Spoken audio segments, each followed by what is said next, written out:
Muy bien, amigos de Red Digital, estamos en una emisión más especial de su programa porque esa transmisión va a ser especial.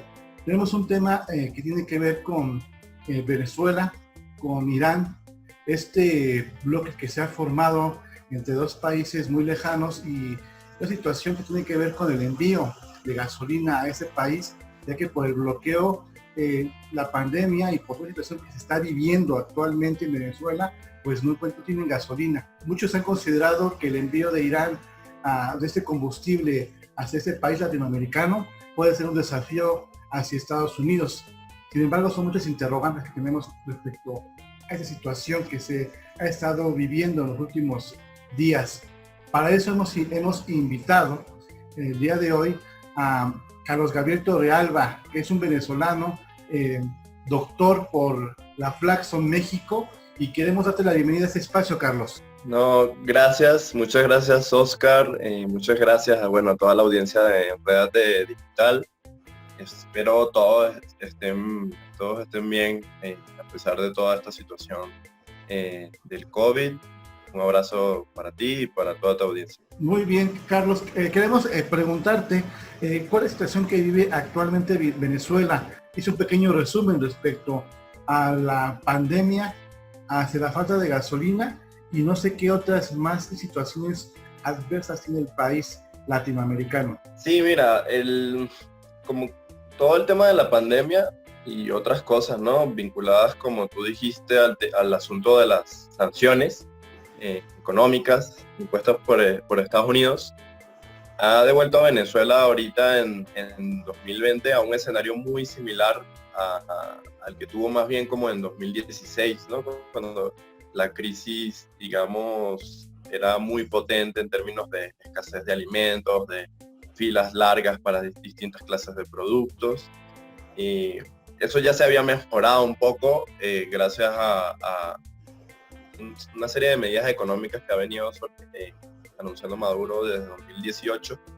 Implicaron cierta liberalización del mercado, cierta flexibilización de los controles de cambios, dolarización, y eso había mejorado un poco la situación del suministro de productos, ¿no? de primera necesidad a un precio elevado, ya en dólares, etcétera, con muy poca gente accediendo a ellos, pero por lo menos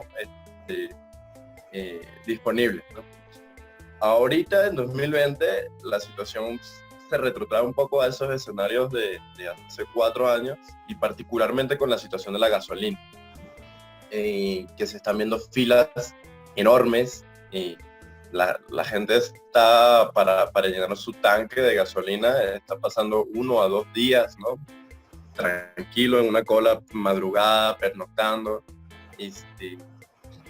Y esa situación tiene sus diferentes raíces, sus diferentes explicaciones, ¿no? Es un proceso bastante, no de la noche a la mañana, pero en ese marco entra este tema de los buques, como comentas, de los buques iraníes, cinco buques que llegaron a finales de mayo con gasolina, 1.53 millones de litros de gasolina que llegaron a finales de mayo, y que ahorita están viniendo a más o menos paliar la situación, combinados con un esquema de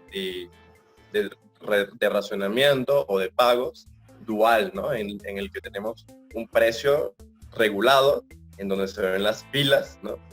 Creo que el límite son 120 litros por persona vía control biométrico, ¿no?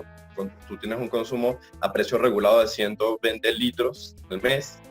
Si ya te pasas de los 120 litros, ya el precio sube, ¿no? Creo que el precio regulado es $0.25 el litro, y el precio ya si excedes o si de una vez preferiste pagarlo a precio internacional, ya son $0.50 el litro, ¿no? Un precio más internacionalizado, que es algo que representa un cambio importante en el país, porque en el país la gasolina siempre ha sido como regalada, ¿no? O sea, en comparación con los precios internacionales, en Venezuela casi que se considera un derecho de cuna tener la gasolina regalada, ¿no? Menos de un centavo de dólar, qué sé yo, se pagaba hace el año pasado, qué sé yo, ¿no? Pero, y siempre en la historia venezolana, aumentar el precio de la gasolina, un poco aquí también, pero allá creo que es un poco más, subir el precio de la gasolina corre riesgo de alterar a la población, de crear inestabilidad política. Ahorita Maduro lo está haciendo progresivamente, pero la idea es ir dolarizando e ir aumentando a precio internacional el precio de la gasolina. Y bueno, ahorita con la ayuda iraní, que es otro país sancionado, ¿no? También es disponible debido a que son dos países sancionados, ya poco tienen que perder en cuanto a sanciones, entonces por eso se recurre a Irán. Y bueno, y esta ayuda va a ser, al parecer, o al menos el plan que tiene Irán, es que sea mensual. O sea, que sean no solo estos 5 buques, sino que se manden otros más o menos mensualmente. Veremos si eso va a ser factible, pero un punto de inflexión clave en toda esta situación fue el hecho de que en marzo Estados Unidos sancionara a Rosneft, que es la petrolera rusa, y es la que se venía encargando del suministro de gasolina en el país, porque ya en Venezuela no se da abasto en su producción de gasolina a su consumo interno, ¿no? Entonces ya había tenido que comenzar a importar gasolina, y Rusia había tenido ese rol, ¿no? Mediante Rosneft. Pero en marzo Estados Unidos sanciona a Rosneft, y Rosneft, en una decisión medio inesperada, privilegia el aspecto económico al aspecto político y se retira para evitar las sanciones, ¿no? O sea, ahí Venezuela queda, y ahí es donde comienza en marzo la crisis de gasolina, porque se retira Rosneft, se retiraron los rusos, y ahorita eso es lo que viene a suplir un poco Irán. Tiene que ver esta situación porque Donald Trump presionó a la empresa proveedora del combustible a Venezuela, el que haya un desabasto en ese momento. Sí, directamente sí, por supuesto. Mira, aunque realmente la explicación de la crisis de gasolina y de PDVSA, que es la estatal de petróleos en Venezuela, prevalece, es decir, es preexistente a las sanciones de Trump. Y las primeras sanciones de Trump al país, y las fuertes que fueron en 2017, y las directamente fuertes a PDVSA comienzan a ser en 2019. Y ya la producción de PDVSA estaba comenzando a mermar a partir de 2012, 2010, etc. Ya ahí se combinan factores, porque la crisis de la gasolina, la crisis de PDVSA en Venezuela también tiene mucho que ver con la propia corrupción previa dentro de PDVSA, el desfalco muy importante en términos de millones de dólares que hubo en PDVSA, la corrupción, y que ya tenían a la empresa en números rojos previo a las sanciones de Trump, ¿no? Entonces las sanciones de Trump vienen como a empeorar la situación de PDVSA y del país en general. Sin embargo, las raíces de la crisis, sus explicaciones son previas, pues, y tienen que ver con decisiones gubernamentales, decisiones que ha tomado el chavismo, y una propia crisis autoinducida de la propia estatal venezolana. Van a seguir en los envíos de Irán hacia Venezuela. Esto no complica también en la relación que se pueda tener con Estados Unidos, de que endurezca más bien las sanciones económicas al país latinoamericano. Seguro sí, eso quedará por ver. Ya era un punto de tensión la respuesta que iba a generar esto, ¿no? O sea, tenía la potencialidad de generar una crisis importante este ingreso de estos 5 buques, ¿no? Porque estaba la incógnita de si Estados Unidos iba a responder en aguas internacionales o a frenar de alguna forma antes de llegar a Venezuela. Tuvo que venir la Armada venezolana, la Marina, a acompañar, digamos, a escoltar estos buques. Sin embargo, Trump no pasó esa línea, ¿no? Considero que este evento es otra de las pruebas más de que Trump todavía no está decidido a traspasar cierta línea con Venezuela, ¿no? Ya han habido, aunque tenga esta política de sanciones, aunque sea muy de verbo muy encendido en Twitter, hay una línea que no termina de traspasar realmente, ¿no?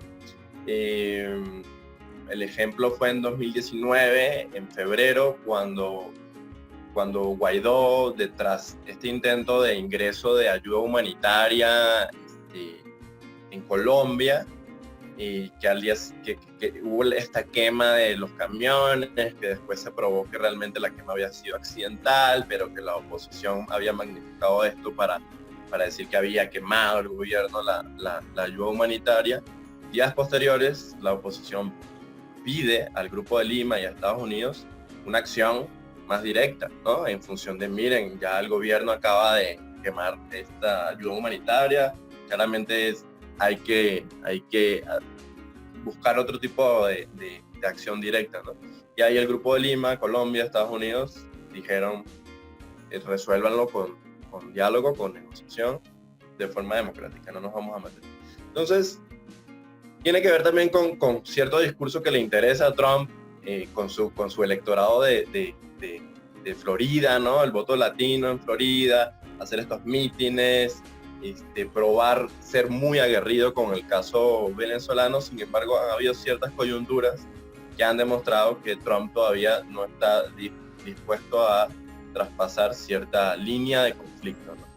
¿Cómo hubiese significado detener los buques, ¿no? Que creo que hubiese generado o tendría la potencialidad de haber generado un conflicto importante, ¿no? A nivel mundial entre Irán, Estados Unidos, probablemente si hubiese tenido, se iba a meter Rusia, etc. Entonces, está por verse realmente si este suministro va a mantenerse en un plan recurrente, mensual. ¿Qué va a hacer Estados Unidos? Estados Unidos ya creo que está manejando, por otro lado, la carta de la detención de Alex Saab, que se supone que es uno de los fuertes testaferros de Maduro, y ahí seguro van a salir ciertas cosas que van a hacer que Estados Unidos ponga otro tipo de cartas sobre la mesa, ¿no? Sin embargo, también este suministro va a depender de la propia Irán. Ahorita realmente hay ciertas versiones, que es la que maneja el Departamento de Estado estadounidense, que en realidad el pago de esta gasolina está siendo en oro. Puede ser, ¿no? Realmente han encontrado avionetas siniestradas en Venezuela trasladando oro, etcétera. Puede ser, todavía no está confirmado. Sin embargo, en realidad representa un buen negocio para Irán, porque por el tema COVID, por el tema pandemia, Irán tiene una sobreoferta en su producción de gasolina, ¿no? Y se le está acumulando el inventario, se le estaba comenzando a acumular el inventario, y la oferta de Maduro llega a un momento ideal para Irán, porque aunque la venda muy barata a Venezuela, va a ser más rentable seguir produciendo gasolina y no parar alguna refinería, dada la sobreoferta. Va a seguir siendo más rentable versus la opción de parar la producción, enviarla a Venezuela, aunque sea muy barato y aunque sea muy riesgoso hacerlo por las potenciales consecuencias de mayores sanciones ante Estados Unidos. Pero realmente toda esta situación está por definirse, y qué otra respuesta tendrá Estados Unidos para esta situación, ¿no? Pero en realidad es muy grave el asunto, porque creo que es una situación también que demuestra la poca efectividad que tienen las sanciones en los supuestamente objetivos que tienen, ¿no? Porque, digamos, Maduro ha sido muy fuerte en el tema de sanciones contra Maduro, pero Maduro está más fuerte en Venezuela y más reforzado y más enquistado que antes de la llegada de Trump, ¿no? Las sanciones han sido muy contraproducentes. Ahorita más bien Maduro ha aprovechado la situación para recrudecerse en política interna en términos de utilizar el Tribunal Supremo de Justicia para cercenar toda la dimensión electoral más a su favor.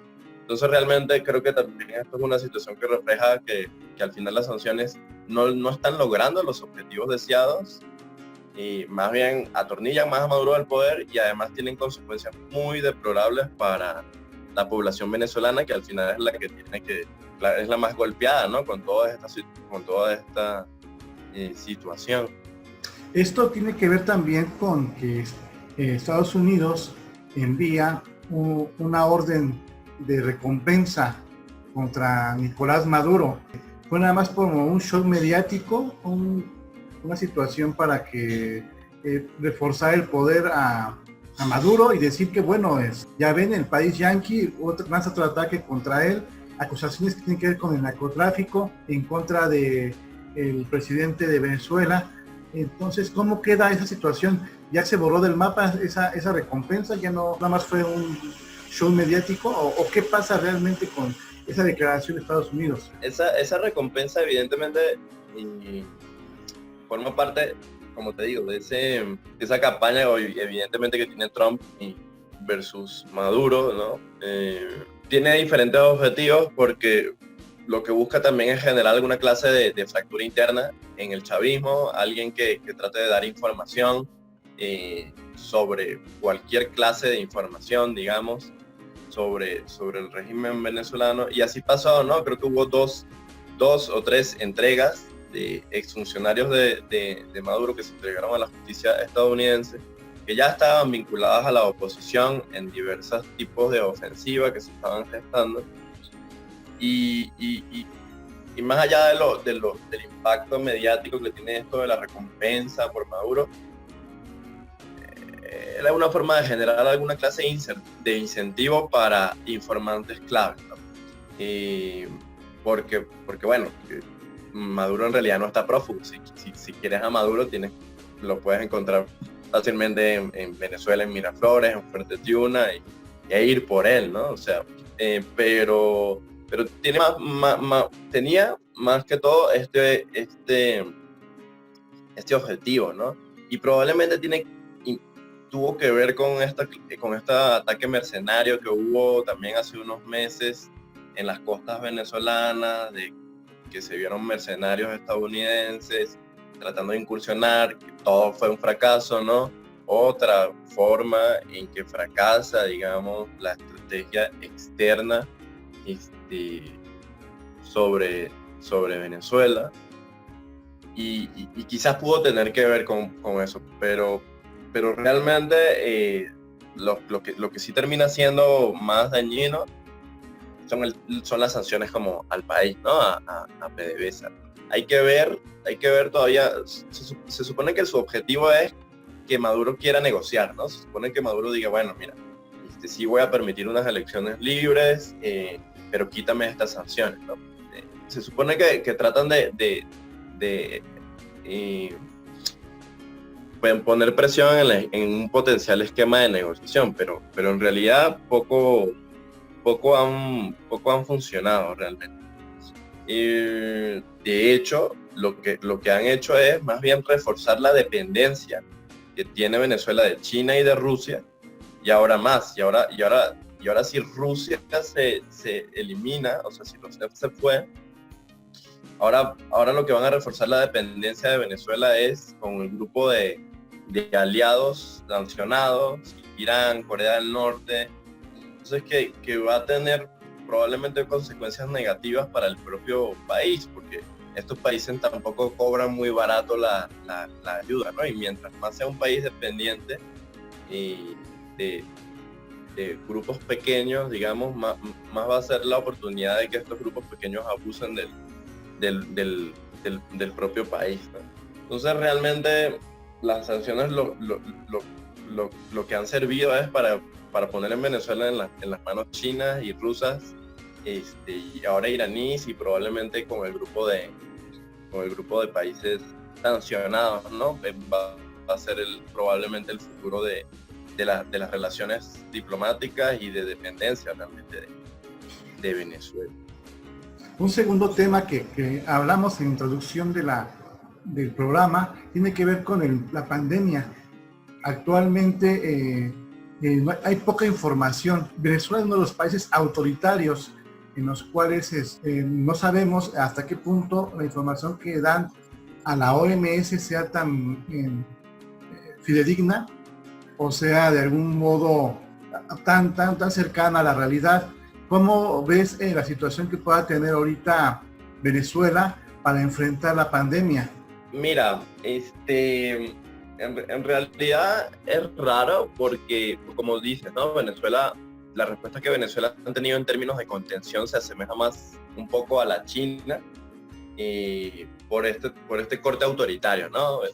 La cuarentena se impuso muy temprano, no como en México, que fue diferencial, que fue regionalizada, ¿no? Que algunos estados, dependiendo de su nivel de contagio, de propagación.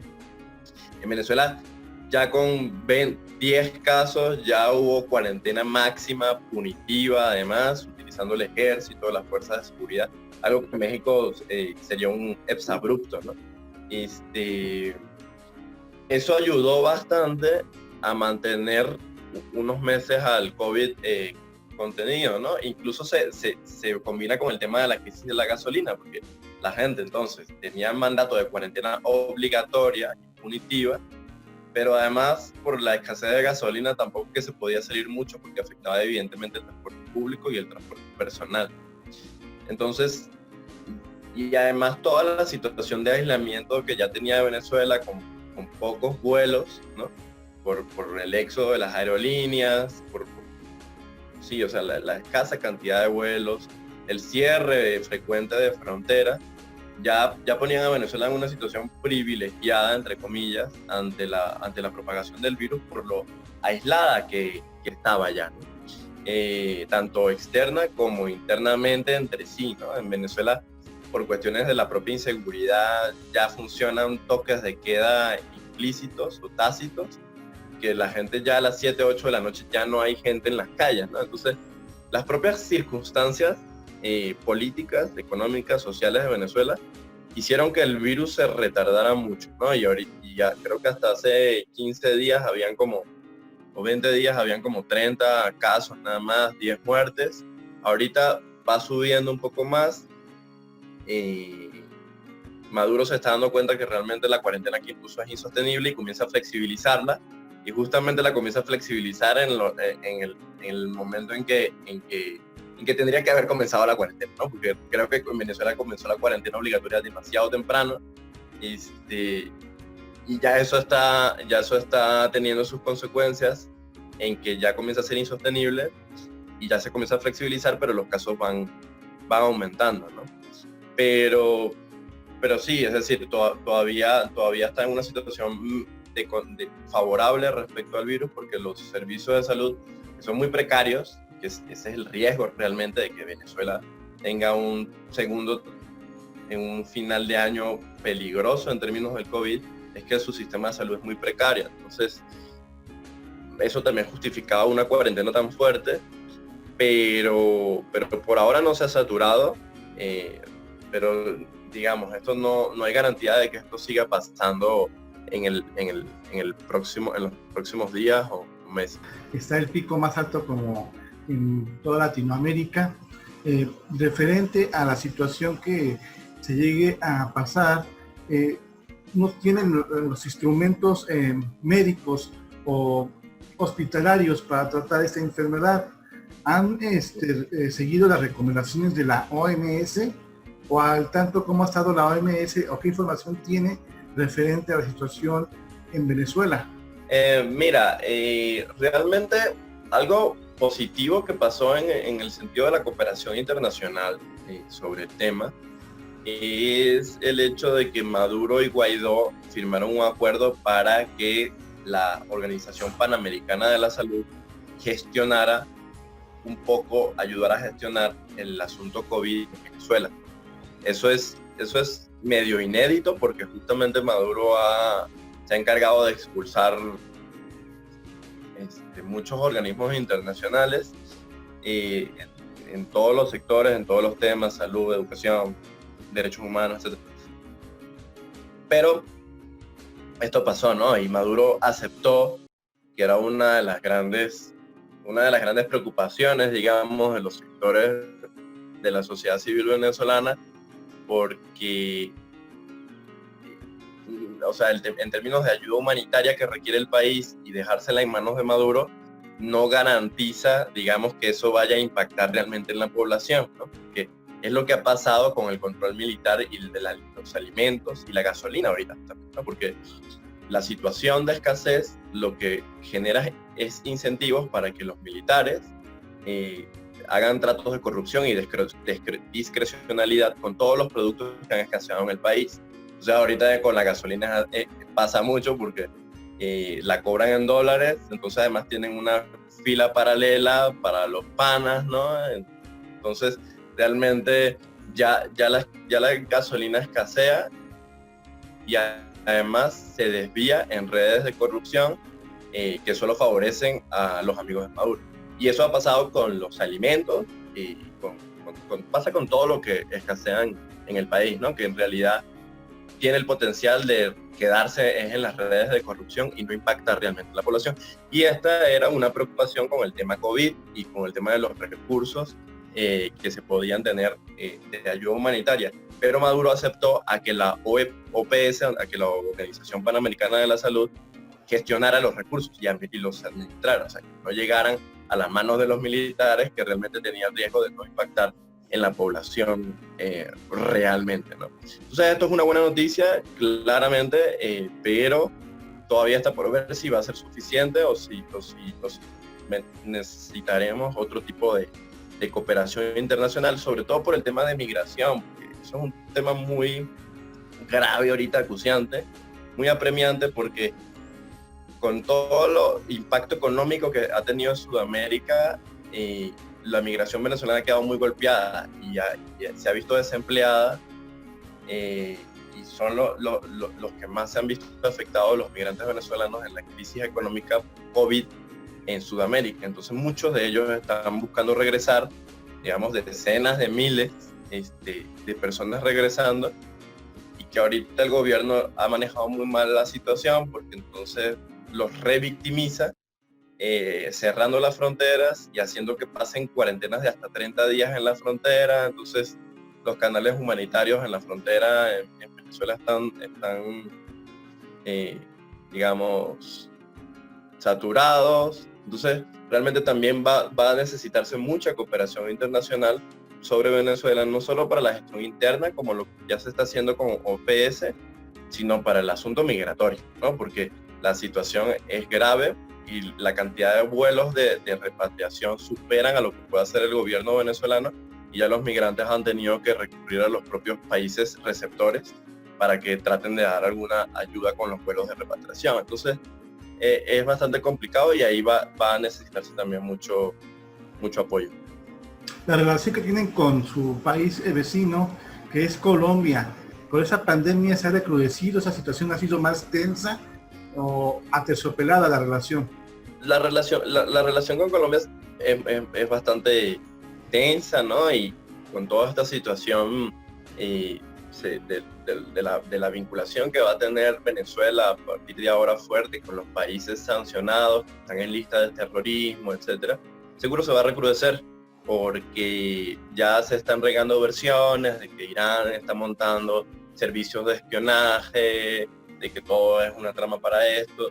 No lo sabemos, digamos, yo no tengo evidencia para sostener eso, pero seguramente va a ser un argumento que se va a esgrimir para, digamos, que hayan ciertas movilizaciones de tropas, como ya han ocurrido en la frontera, tanto de Brasil y de Colombia. Ahorita realmente hay una pausa en esta tensión un poco por el asunto COVID, ¿no? Porque los países están más concentrados ahorita en su situación interna que en esta clase de asuntos internacionales, ¿no? Pero sí tiene la potencialidad de agravarse esta situación, tanto con Colombia como con Brasil, ¿no?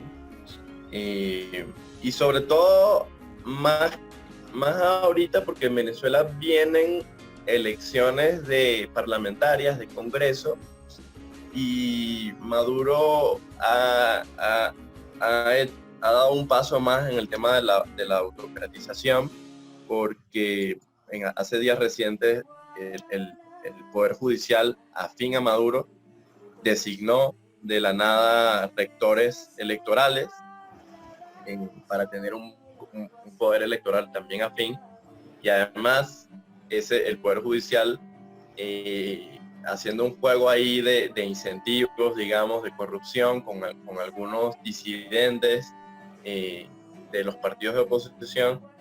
El Poder Judicial ha cambiado la dirección de los dos partidos más importantes de oposición.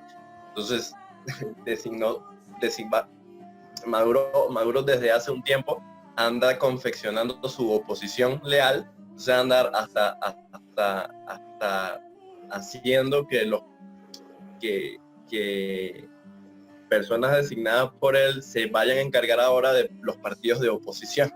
Entonces, esto seguro va a recrudecer mucho, va a acentuar mucho el conflicto, pone la oposición en una encrucijada si participar o no en unas elecciones parlamentarias tan viciadas como esta, en lo que hasta Maduro está técnicamente robando los logos de partidos de oposición, seguramente para decir que miren, participó la oposición, ¿no? Pero en realidad está cambiando a través del Poder Judicial la composición de esos mismos partidos.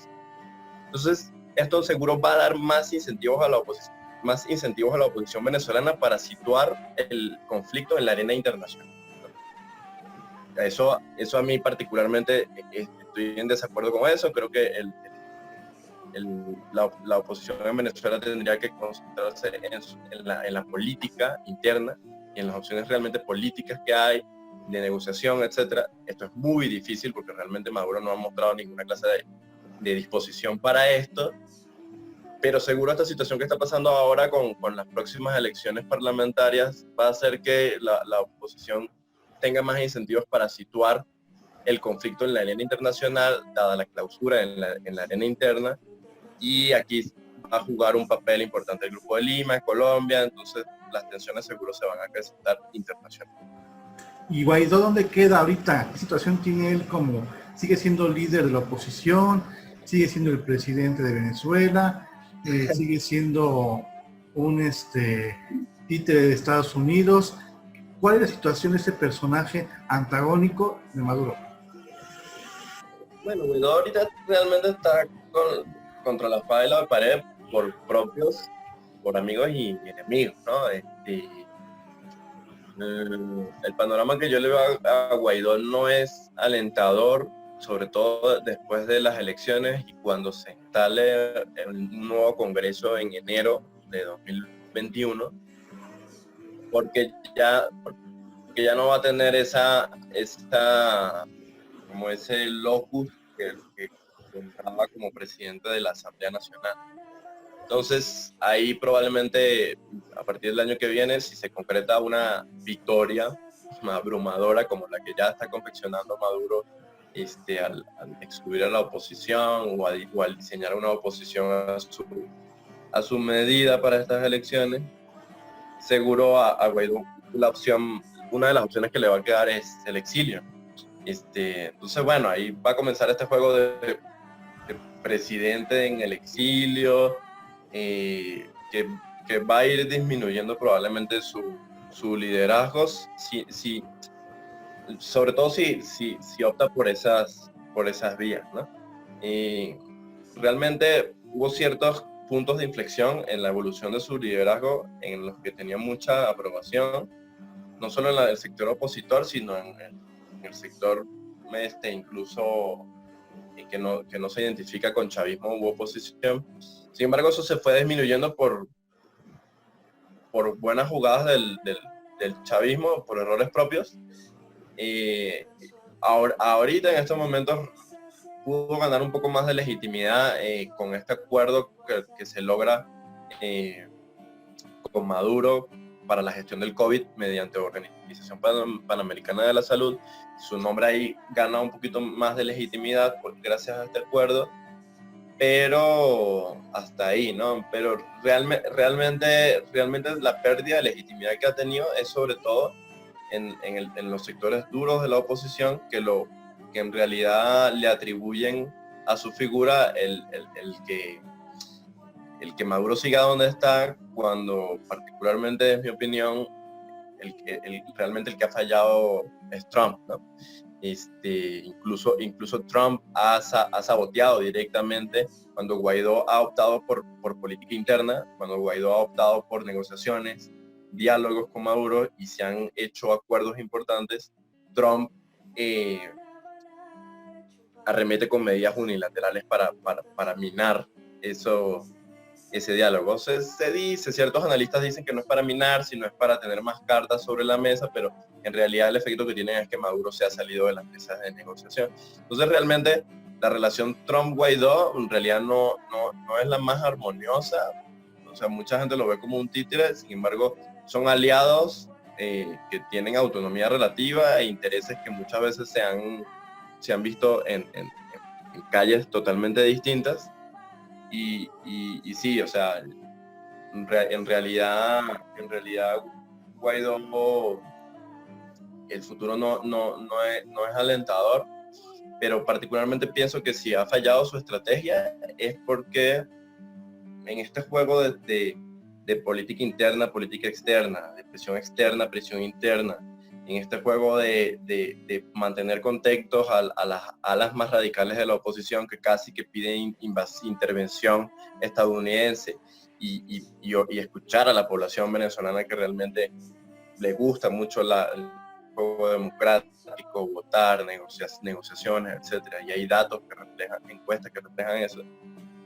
Al mantenerse en este juego, en este vaivén, en los últimos meses ha decidido más la arena internacional, y creo que eso fue un error, y creo que esos errores le van a costar mucho en el futuro próximo. La situación política, pero la situación social que vive el venezolano, que está sufriendo los estragos tanto de la gasolina, tanto el problema de la cuarentena, cómo se ha deteriorado la vida del venezolano a los días del COVID en todo el mundo.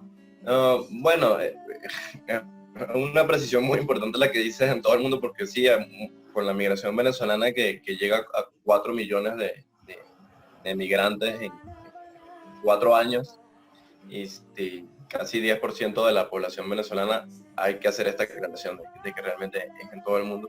Los migrantes, como te dije, la están pasando terriblemente mal, al punto de que están retornando a Venezuela, y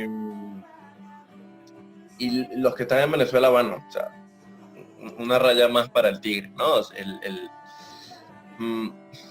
En realidad, como te digo, antes del COVID la situación era muy extraña, porque antes del COVID había una especie de reactivación económica en el país, pero una reactivación económica que mantenía a ciertos grupos, a cierta población, y no a la mayoría de la población.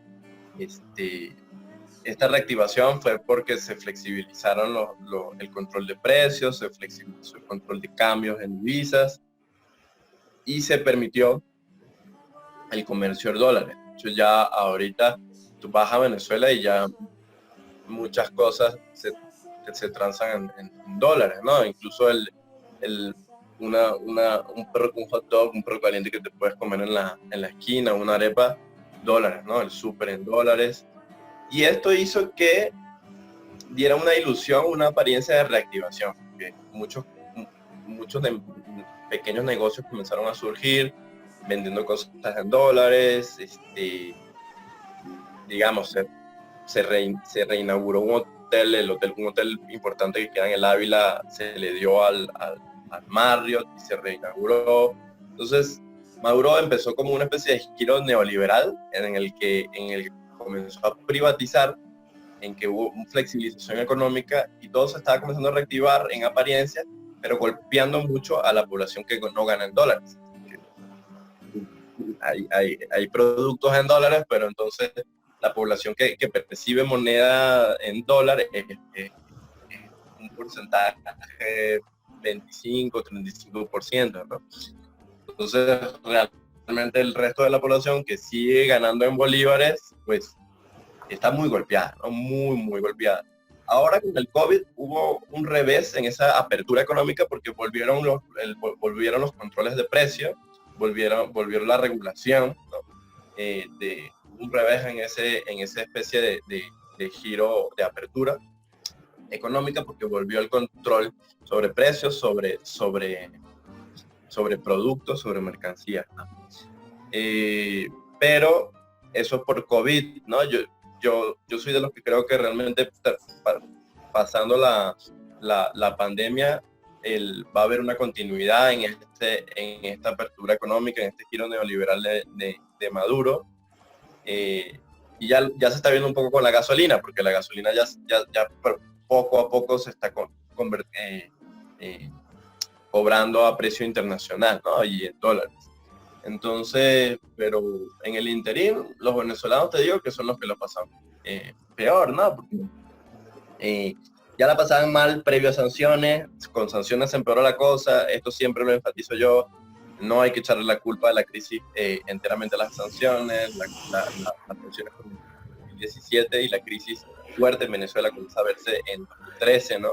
4 años antes, y junto con la migración terrestre, ¿no?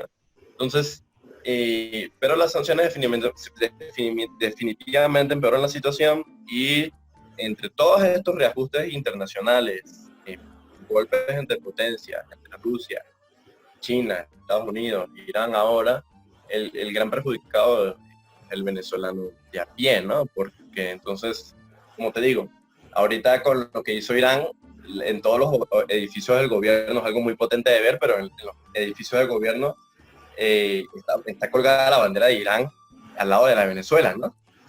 Eso me parece muy agresivo, pero ahora tú ves la bandera de Irán colgada en edificios de gobierno al lado de la de Venezuela, ¿no? Entonces tú te das cuenta de Dios mío, ¿no? Realmente nos estamos, ¿qué está pasando, ¿no? Y esto se celebró como un acto de soberanía, como una victoria frente a Estados Unidos, porque no detuvo los buques, etcétera. Pero en realidad el venezolano disfruta poco esa victoria de soberanía, porque como te digo, la gasolina entonces se desvía en redes de corrupción, en dólares, para los amigos militares, etcétera. Entonces nos quedamos más o menos igual, ¿no? Porque entonces la gasolina que llegó de Irán sirve para esquemas de corrupción y no para mejorar la situación de la población venezolana. Y como te digo, así pasa con los alimentos, con las medicinas y con todo lo que ha escaseado en el país, ¿no? Entonces, realmente es una situación bastante mala para los venezolanos desde hace. La relación que puede tener México con Venezuela, ¿se ha sabido algo? ¿No hay relación cero? ¿Sí hay una buena señal para tener un tratado comercial? ¿O qué es lo que hay en esa situación que desconozco yo entre México y Venezuela? Bueno, mira, la situación es compleja, yo diría interesante, y porque con esto de la gasolina ya López Obrador comentó que podría ponerse México como candidato para vender gasolina a Venezuela también, ¿no? Habría que ver del dicho al hecho, ¿no? Hay mucho trecho, habría que ver realmente si México se expondría a recibir alguna clase de sanción estadounidense al hacer esto o al menos a socavar la relación con Estados Unidos, que como sabes tú es muy importante para México, la relación con Estados Unidos, y arriesgarla por esta situación. Hay que ver qué ocurre, bajo qué esquema, por razones humanitarias, si el tema de por razones humanitarias hace que más o menos esquiven las sanciones. Eso está por verse, eso fue un ofrecimiento, está por verse si se concreta. Las relaciones pues son buenas, evidentemente, pero hasta cierto punto, ¿no? México ha sido muy prudente también con cuánto se mete en el conflicto. Ha preferido su política de no este, intervención retomada en este sexenio, que me parece un acierto y que me parece que tiene que ver con cuestiones históricas mexicanas. Pero en esta nueva intervención también ha hecho muestras explícitas de apoyo también. Pero como te digo, apoyo hasta cierto punto, comedido. Muchos personajes del gobierno mexicano han aclarado, rechazamos la intervención, apoyamos la negociación, etcétera. En su momento México ha apoyado las iniciativas de la Unión Europea o de Uruguay, que apoyan más la negociación, el diálogo para resolver el conflicto. Pero hasta ahí, ¿no? Vamos a ver si algún apoyo más fuerte llega, ¿no? México ha enviado, el PT y Morena han enviado representantes al Foro de Sao Paulo, organizado por Venezuela y Cuba, pero no personajes tan importantes, ¿no? Y la embajada mexicana en Caracas ha recibido diputados opositores, ¿no? Y los ha protegido.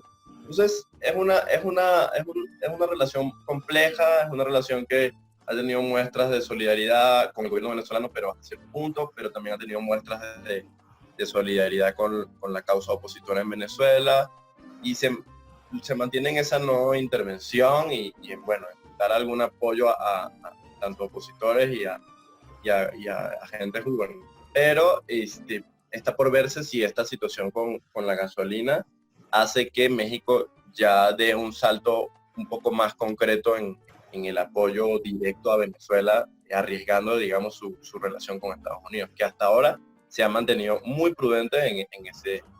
Ahorita en escena internacional platicaba con la secretaria de Economía, le hice la pregunta directamente la semana pasada referente al análisis de hacer un tratado comercial con China, y nos mencionó que sí que están viendo esa posibilidad. Actualmente tenemos una relación económica diplomática referente con China, porque necesitan analizar qué es lo que nos conviene y les conviene a ellos para esto. Entonces, si México diera ese salto, como mencionas, hacia la venta de gasolina a Venezuela, pues ya no tendría ese impacto si la situación diplomática y el tipo de tratados comerciales que llega a tener, si impacta en cualquier política internacional para cualquier país. Entonces, lo que se menciona es que hay que aprovechar esa situación que vivimos en México. Todos los insumos que se compraron para el COVID fueron directamente de China, no se compró nada de Estados Unidos. Entonces, de reclutar sería muy bueno aprovechar esa relación que ya hubo comercial, y también sería también en el referente, yo creo, me voy a aventurar a decir que también lo mismo con Venezuela. Tenemos que ver qué es lo que le conviene a México y lo que le conviene a Venezuela para poder dar ese gran salto. Espero que las autoridades de economía puedan ver ese análisis que acabamos de hacer contigo, para que se pongan las pilas y realmente puedan dar ese salto que podemos dar, no solo por razones humanitarias, sino por razones comerciales que nos atañen a todos los países, porque gobiernos van y vienen. Sí, claro. De acuerdo. Todos los movimientos van a depender siempre del nivel de dependencia mexicano de los tratados con Estados Unidos, ¿no? Y si están en oportunidad de diversificar un poco ese intercambio comercial, seguramente tendrá algún impacto en otro tipo de alianzas que haga México. Pero sí, lo veo no tan al corto plazo. Pero bueno. Exactamente, sí. Ahora, ¿cuál será la situación? La pregunta del millón, como decimos. ¿Cuál es tu análisis post-COVID que pueda tener Venezuela, una vez que la situación económica en el mundo va a sufrir un descalabro como en el año 29 o a lo mejor superior? Es lo que se están haciendo muchas predicciones de los economistas. ¿Qué le espera a Venezuela en ese escenario internacional deplorable en materia económica? No, el escenario es muy oscuro realmente, muy pocas expectativas de que el escenario sea bueno, ¿no? Evidentemente si hay un impacto global importante en el mundo, Venezuela lo va a sentir peor, ¿no? Sí, sobre todo si los países amigos tienen que redirigir sus ayudas hacia sus propios países, ¿no? Y cortar un poco las ayudas hacia los demás. Sí, no, el escenario es poco alentador.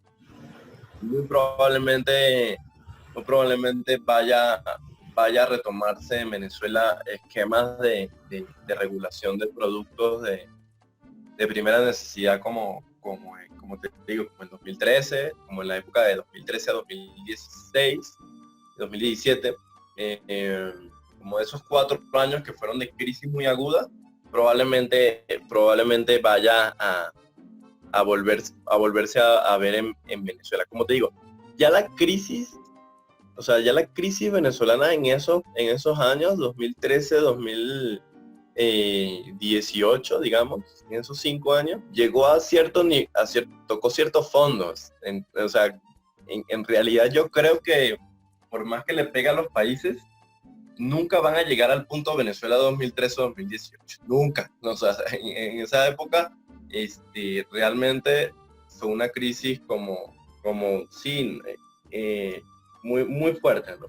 Probablemente vamos a tener en Venezuela tras COVID, vamos a tener un tiempo así, lamentablemente, y ya estamos acostumbrados, ¿no?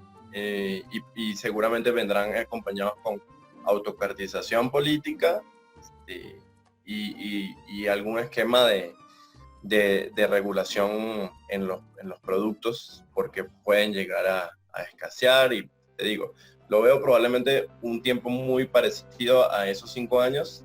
Es incierto la cantidad de tiempo que sea así, ¿no? Porque como te digo, ya Maduro había venido haciendo una política económica neoliberal por las propias exigencias de la nueva clase económica que ha surgido, amiga al chavismo en estos 20 años de gobierno chavista, y esta élite ya comenzaba a pedir apertura económica, y Maduro ahí va a tener que ver cómo hace como para calmar estas peticiones, con seguramente un esquema de regulación parecido al de estos años que va a tener. ¿Qué le conviene al gobierno de Maduro establecer como política para que no estén tan mal? ¿Qué es lo que le convendría establecer como políticas económicas en el país? ¿Qué es lo que se tiene que aperturar al neoliberalismo, a la globalización? ¿Qué es lo que tiene que hacer en estos momentos para que esa recesión económica no sea tan fuerte para los venezolanos? Bueno, mira, ahí el debate es muy fuerte porque la situación económica venezolana tiene varias aristas como excepcionales. Como te digo, el tema de la dolarización y la flexibilización económica había sido positiva en términos de una reactivación de la ciudad, sobre todo. El interior está muy golpeado por falta de servicios, infraestructura, luz, agua, etc. Pero Caracas había revivido un poco, ¿no? Sí, o sea, no se veía, parecía una especie de pueblo fantasma en 2016, 2017, y ya se veía un poco más de movimiento, ¿no? De gente, de transporte, ya se veía un poco más de movimiento en 2019, ¿no? Y 2018. No sé si esa era la ruta, pero ya había un poco más de movimiento con un fuerte costo, que es el que te digo, ¿no? Que realmente las personas que que ven que todo se cobra en dólares, pero no perciben en dólares, pues les está yendo peor. Pero progresivamente eran más y más las personas que ya comenzaban a cobrar en dólares, o ya incluso tenían un bono en dólares, etcétera. Era una especie de dolarización de facto que se estaba dando y se sigue dando, que había reactivado un poco